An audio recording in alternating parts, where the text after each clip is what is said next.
ಕರುಗುವ ನೀನು ಕಾಮಧೇನು ಅಲ್ಲವಾ, ಲಂಚ ಅನ್ನೋ ಭೂತದಿಂದ ಮುಕ್ತಿಯು ನಿನ್ನಿಂದಲ್ಲವಾ.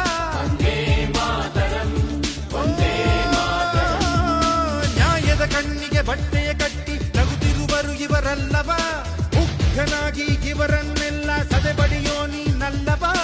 ಎಲ್ಲ ಜನರ ಮನೆಯಲ್ಲಿ ಉರಿಯೋ ದೀಪವು ನೀನೇ ತಾನೇ, ಇವರನ್ನುಳಿಸಿ ಬೆಳಗಿಸೋ ಕಾರ್ಯ ಅದುವೇ ನಿನ್ನದು ತಾನೇ. ನಿನ್ನ ಕಣ್ಣೋಟಕ್ಕೆ ಭೂಮಿ ಬಿರಿಯುವುದು, ನಿನ್ನ ಆಕ್ರೋಶಕ್ಕೆ ಭಾನು ಗುಡುಗುವುದು, ನಮ್ಮಯ ರಕ್ಷಣೆ ನಿನ್ನೆಯ ಹೊಣೆ ಓ ದೇವನೇ. ನೀ ಬೇಗ ಬಾ, ಸಿಂಹನಾಗಿ ಬಾ.